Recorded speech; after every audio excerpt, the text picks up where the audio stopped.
हाँ जी दोस्तों, very good evening to all the CA inter law student जिन्होंने आज अपना एग्जाम दिया था। दोस्तों, मैं पिछले 2 घंटे से इस पेपर को पूरा एनालाइज कर रहा हूं and to be very honest 1 घंटे 15 मिनट मुझे खुद को लग गए इसके एमसीक्यू को सॉल्व करने के लिए। अगर मैं अपना ट्रू ओपिनियन दूं, जो पिछले 2 घंटे से मैं इस पेपर को लेकर बैठा हूं, एनालाइज कर रहा हूं, मैं कहूंगा toughest MCQ in the history of ICAI. इससे कठिन एमसीक्यू मैंने नहीं देखा। जो मेरे जैसे इंसान को, जो इतने समय से लॉ पढ़ा रहा है, इतने समय से लॉ पढ़ रहा है, उसको अगर 1 घंटे 15 मिनट लग रहे हैं इसको बनाने के लिए, तो डेफिनेटली स्टूडेंट को इस पे टाइम ज्यादा खपाना पड़ेगा। Toughest MCQ in the history of ICI. But when it comes to descriptive question, दोस्तों डिस्क्रिप्टिव क्वेश्चन जो थे वो मॉडरेट लेवल पे थे। मैं नहीं कहूंगा वो बहुत ज्यादा टफेस्ट है। अब दो बाधा आज के पेपर में जो स्टूडेंट को फेस करनी पड़ी थी, वो सबसे पहला ये था, एक तो एमसीक्यू में उनका टाइम बहुत वेस्ट हुआ, और दूसरा डिस्क्रिप्टिव भी आपका कोई बहुत इजी नहीं था, वो मॉडरेट लेवल पे था। तो आधा टाइम एमसीक्यू खा गया, और दूसरा जो मॉडरेट लेवल पे था भी, उसको भी पढ़ने में करने में बहुत टाइम जाएगा। तो 3 घंटे इज नॉट इनफ इस लेवल के पेपर के लिए। दो मेजर बैरियर जो आज के पेपर में है, जिसकी वजह से स्टूडेंट्स आज तकलीफ में होंगे, वो था toughest MCQ. I am not saying toughest paper, toughest MCQ. And दूसरा, इसकी वजह से आपका पेपर लेंदी हो गया, क्योंकि डिस्क्रिप्टिव भी आपका मॉडरेट ही था। अब दोस्तों, मैंने जो एमसीक्यू सॉल्व किया है, मैं इसका आंसर बताने वाला हूं, बट उसके पहले मैं आपसे हाथ जोड़ के विनती करना चाहता हूं, अगर आप इन एमसीक्यू को नहीं देखना चाहते, आप ना देखें, ज्यादा बेहतर है। मैंने टेलीग्राम के अंदर एक पोल रन किया था, वो आपको दिखाना चाहता हूं, जिसपे मैंने स्टूडेंट से सबसे पहले पूछा था कि आपका पेपर कैसा गया है। तो पेपर के लिए उन्होंने ये रिव्यू दिया। दूसरा, मैंने पूछा एमसीक्यू किसको किसको चाहिए, तो 69% जनता ने बोला सर एमसीक्यू का आंसर हमको चाहिए, मैं उनके लिए दे रहा हूं। और एक बात आपको मैं बताना चाहता हूं कि इस एमसीक्यू में 99.99% मेरे आंसर करेक्ट है, क्योंकि मैंने बहुत सोच समझ के इसमें आंसर किया। हो सकता है मेरे भी आंसर गलत रहे, क्योंकि एमसीक्यू का लेवल तगड़ा है। तो अगर आप इससे बचना चाहते हैं, आप बिल्कुल इस वीडियो को छोड़ के जा सकते हैं। मैं अपनी ऑडियंस के लिए, अपनी जनता के लिए, अपने स्टूडेंट्स जो मुझसे मांग रहे हैं, मैं उनकी डिमांड पे इस वीडियो को लेके आ रहा हूं, जिसमें मैं एमसीक्यू का सॉल्यूशन दूंगा।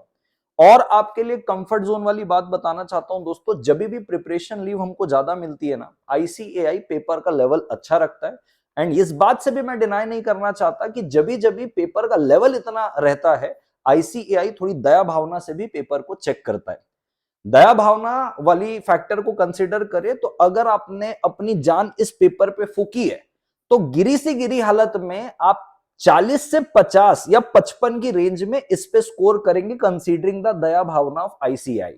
मैं बिल्कुल खुश नहीं हूं आईसीएआई के इस लेवल के पेपर से। मतलब एटलीस्ट ऐसा कर देते कि भाई एमसीक्यू भी मॉडरेट होता, डिस्क्रिप्टिव भी मॉडरेट होता, विच इज एक्सपेक्टेड। आप नॉलेज के ऊपर टेस्ट करें।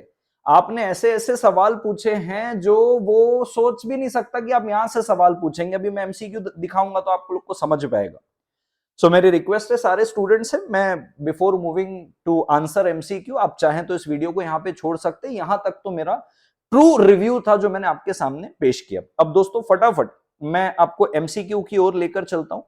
एमसीक्यू में दोस्तों सबसे पहला वाला एमसीक्यू जैसे है फेमा के ऊपर, इस पे पहले वाले एमसीक्यू का जो आंसर है वो आंसर रहेगा डी वाला, जिसपे एक तो ये है, जो उसका बेटा है जो वापस आ जाता है बिजनेस करने इंडिया में, तो वो अपनी प्रॉपर्टी बेचना चाहता है। और एक मिसेस रूबी है जो एक वाइफ है, जो अपनी प्रॉपर्टी बेचना चाहती है, तो इसका डी आंसर रहेगा। एडलोसेंट वाला जो आपका क्वेश्चन है, इस पे मैं बताना चाहता हूं दोस्तों, ये उस पे था होल्डिंग सब्सिडरी की सब्सिडरी अपनी होल्डिंग में शेयर्स होल्ड कर सकती कि नहीं, और वोटिंग राइट रहेगा कि नहीं। तो डेफिनेटली इसका आंसर बी रहेगा कि आप लीगल रिप्रेजेंटेटिव और ट्रस्टी की कैपेसिटी पे शेयर होल्ड कर सकते हैं, और उस पे वोटिंग राइट भी आपको मिलते हैं। आंसर इसका बी है। फिर मैं दोस्तों थोड़े से अपने ऑब्जर्वेशन बताता हूं। यहां पे ना इंफॉर्मेशन मेमोरेंडम के ऊपर कुछ बातें बोली कि भाई इंफॉर्मेशन मेमोरेंडम में आपने ये जरूर बताया कि भाई आपने एक प्रोजेक्ट शुरू किया, कौन सा, हिसार में। तो पहले आपने प्रोजेक्ट हिसार में शुरू किया, दूसरी बार आपने जब प्रोजेक्ट शुरू किया तो आपने दूसरी जगह जहां पे भी किया था आपने बताया नहीं। मतलब कुल मिला के ऐसा था, एक प्रोजेक्ट आपने शुरू किया, सेल्फ प्रोस्पेक्टस जो ओरिजिनल था उस पे आपने वो प्रोजेक्ट के बारे से बताया। जब इंफॉर्मेशन मेमोरेंडम आप दे रहे थे, आपने नया प्रोजेक्ट तब शुरू किया था, तो आपने सिर्फ नया प्रोजेक्ट के बारे से बताया, आपने पुराने प्रोजेक्ट के बारे से नहीं बताया। तो मैं बताना चाहता हूं दोस्तों, इंफॉर्मेशन मेमोरेंडम में क्या क्या बातें होती है। सारे मटेरियल फैक्ट जो नए चार्ज के संबंध में हो, फाइनेंशियल पोजीशन में अगर कोई चेंज हुआ है प्रीवियस ऑफर से लेके अभी वाले ऑफर में, और प्रिस्क्राइब चेंजेस जो अभी तक एज सच कोई प्रिस्क्राइब नहीं है। तो मुद्दा ये है, जामनगर वाला प्रोजेक्ट जो है वो ऑलरेडी ओरिजिनली शेल्फ प्रोस्पेक्टस पे डिस्क्लोज था। अब हिसार वाला हमने इंफॉर्मेशन मेमोरेंडम में डिस्क्लोज कर दिया न्यू ऑफर में, तो रजिस्ट्रार रिजेक्ट नहीं कर सकता ये बोल के कि तुमने अर्लियर प्रोजेक्ट नहीं बताया। अब अर्लियर प्रोजेक्ट तो शेल्फ प्रोस्पेक्टस में ऑलरेडी है ना, हम तो इन्फॉर्मेशन मेमोरेंडम दे रहे, उसमें नया वाला ऑफर बता रहे, और कहीं पे भी इन्फॉर्मेशन मेमोरेंडम में ये नहीं बोल रहा कि आप नए प्रोजेक्ट के बारे में बताओ। तो मेरे हिसाब से इसका जो आंसर मैंने बताया है कि रजिस्ट्रार रिजेक्ट नहीं कर सकता इंफॉर्मेशन मेमोरेंडम, क्योंकि ये करेक्टली फाइल्ड है। मैं वापस से बोलता हूं दोस्तों, ये सब लेवल वाले एमसीक्यू हैं, हो सकता है मैं भी गलत हो सकता हूं, मैंने पहले भी डिस्क्लेमर दिया था, मैं अभी भी डिस्क्लेमर दे रहा हूं, मैंने अपना बेस्ट ट्राई किया इसमें आपको एमसीक्यू का आंसर देने के लिए, तो इसका आंसर बी होगा।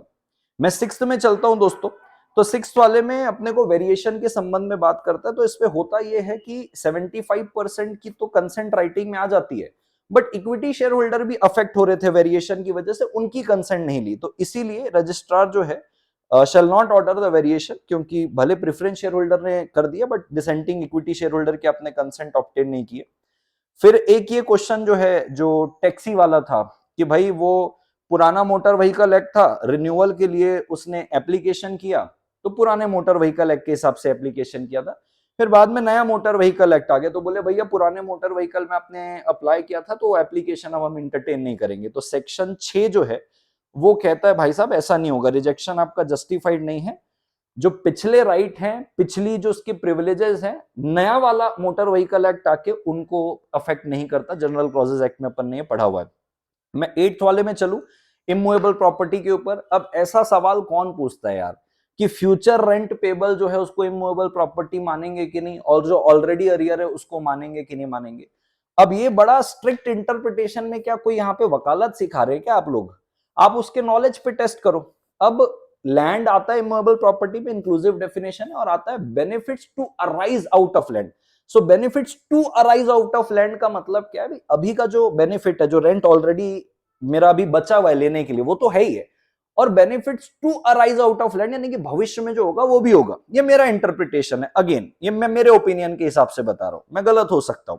तो मेरे हिसाब से इसका आंसर डी है कि जो अरियर है और फ्यूचर रेंट है, ये दोनों के दोनों क्या कहलाएंगे? Immovable property. मैं स्ट्रिक्ट जो मेरा इंटरप्रिटेशन का ज्ञान है उस हिसाब से benefit to arise of out of land में अभी वाला भी और भविष्य वाला भी आएगा, तो इसका आंसर डी है। मैं 9th वाले में चलता हूं दोस्तों कि चेक लास्ट डे में जब डिपॉजिट किया था तो उस दिन संडे था, तो जनरल क्लॉजेस एक्ट बोलता है कि भाई नेक्स्ट वर्किंग डे में आप अगर डिपॉजिट करोगे तो वो वैलिड माना जाएगा। ठीक है, ये 9th हुआ। फिर इसके बाद ये लिपांग वाला है, चाइना वाला, जिसमें कंपनीज इनकॉर्पोरेटेड आउटसाइड इंडिया के ऊपर आपको एमसीक्यू पूछा है। तो बताना चाहता हूं दोस्तों, जो कंपनीज इनकॉर्पोरेटेड आउटसाइड इंडिया है उसको चैप्टर ये वाला तो लगता ही है, साथ साथ में अदर प्रिस्क्राइब्ड प्रोविजन भी लगता है, तो डी वाला आंसर सही रहेगा, लीगल टीम सही है। 11th वाले में बात करूं, इतना गंदा क्वेश्चन, इतना गंदा क्वेश्चन, मतलब आप क्या पूछ रहे हो यार, मेरे समझ से बाहर है। और ये बच्चा इन इन चीजों का नॉलेज लेके आ रहा है क्या, लैंग्वेज का? अब इसमें पूछा है फॉरेन कंपनी के ऑफिस के बाहर वो इंग्लिश लैंग्वेज में किया, एक लोकल लैंग्वेज में उसको अपना नाम छपवाना है, और एक चाइनीज लैंग्वेज है जो एम से है, मैंडरीन करके। ठीक है, बिजनेस लेटर के अंदर ये आपका जो ये वाले अदर डॉक्यूमेंट है, आपके जो बिल होते हैं, लेटर हेड होते हैं, उसमें कौन सी लैंग्वेज में छपवाना है? अरे भाई, लैंग्वेज में इतना फोकस करके आएगा क्या स्टूडेंट? वो प्रैक्टिस जब करेगा तो देख लेगा कौन से लैंग्वेज में छपवाना है। अभी आप लैंग्वेज के ऊपर उससे पूछ रहे हो यार सवाल जवाब।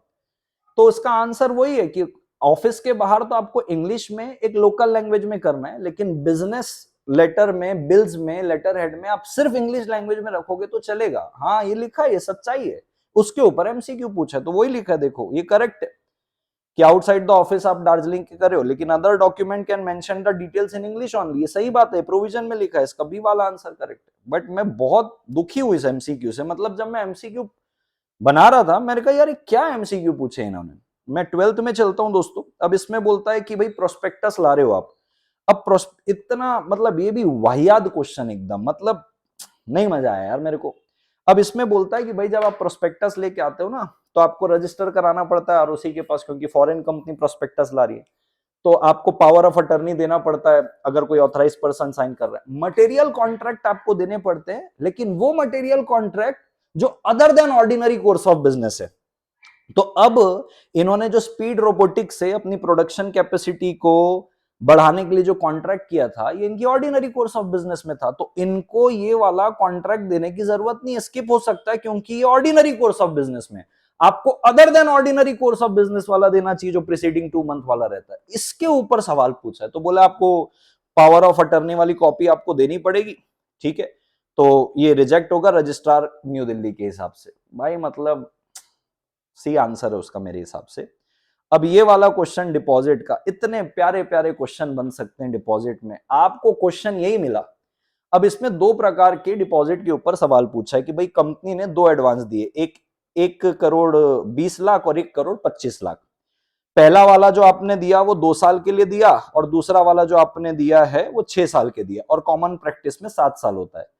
अब एडवांस के ऊपर मैं ना आपको थोड़ा सा प्रोविजन बताता हूं। ये प्रोविजन है कि जब भी आप एडवांस देते हो, ठीक है, फ्यूचर सर्विस के लिए, तो उसको डिपॉजिट तब नहीं मानते हैं अगर period does not exceed the period prevalent as per common business practice, जो 7 साल क्वेश्चन में दिया, और 5 साल, दोनों में से जो भी कम। तो हमारे केस में क्या हो गया भाई, 7 साल प्रिविलेंट प्रैक्टिस है और 5 साल, दोनों में से कम क्या हुआ, 5 साल। अब भाई तुमने 1 करोड़ 20 लाख रुपए दिए 2 साल के लिए, तो ठीक है, ये 5 साल से कम में है, तो ये तो डिपॉजिट नहीं माना जाएगा कंपनीज एक्ट के हिसाब से। लेकिन ये जो 1 करोड़ 25 लाख है, ये तुमने 6 साल के लिए दिए। अब आप बोलोगे सर कॉमन बिजनेस प्रैक्टिस तो 7 साल की, तो इनने क्या बोला, 7 साल और 5 साल दोनों में से जो भी कम है, तो 5 साल कम है तो वो देखना चाहिए, तो 6 साल के लिए तो ये वाले को डिपॉजिट माना जाएगा।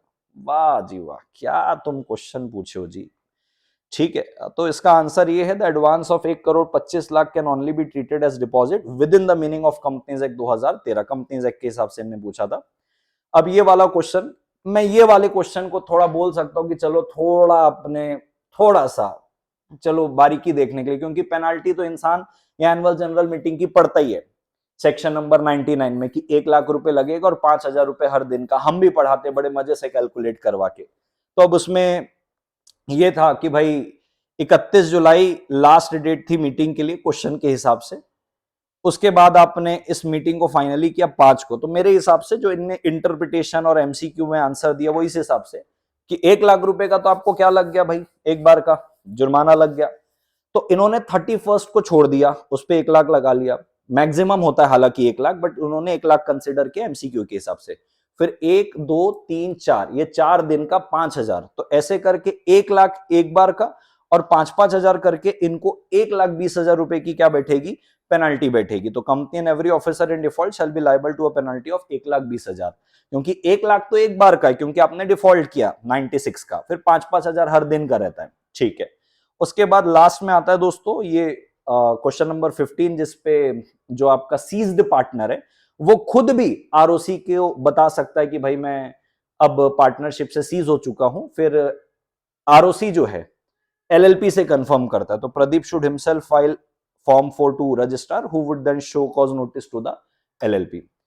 सो दैट्स ऑल दोस्तों, मैंने एक एमसीक्यू का बस आंसर नहीं किया। मैं वापस बोलता हूं कि मैंने अपना बेस्ट ट्राई किया, मैं गलत हो सकता हूं, इंस्टीट्यूट का जो सजेस्टेड आंसर रहेगा उसके हिसाब से देखेंगे, बट हाँ एमसीक्यू का लेवल था भाई। मतलब आप बिलीव नहीं करेंगे, मैं अपने एलएलबी और एलएलएम के दौरान बहुत सारे ऐसे केस स्टडी वाले एमसीक्यू किया हूं, बट इतना मेरे को आदत है फटाफट पढ़ने की, उसके बाद भी अगर मेरे को 1 घंटे 15 मिनट लगे, ये टफेस्ट एमसीक्यू था। बट आई वोंट से कि टफेस्ट पेपर था, वो मॉडरेट था, बट इसकी वजह से और वो मॉडरेट लेवल की वजह से लेंदी हुआ और पूरा गड़बड़ हुआ। बट डेफिनेटली मैं आशा करता हूं आईसीआई से थोड़ा दया भावना से आप इस पेपर को चेक करिएगा, और करेंगे भी वो। और मुझे ऐसा लगता है कि आपने 100 मार्क्स का अटेम्प्ट किया है तो 50 के आसपास आपका मार्क्स आएगा। मेरी हाथ जोड़ के विनती है, अब इसको भूल जाइए जो हुआ, आपकी रिक्वेस्ट पे मैंने इसको लाया था। अब आप टेक्स्ट के पेपर में जबरदस्त तरीके से फोकस करिए दोस्तों। And that's all, I wish you all the best for your upcoming examination. I hope ये वीडियो आपको यूजफुल लगा। चैनल पे नहीं हो तो सब्सक्राइब करना दोस्तों, वीडियो को जाते जाते लाइक करना। टेक केयर दोस्तों, बाय बाय।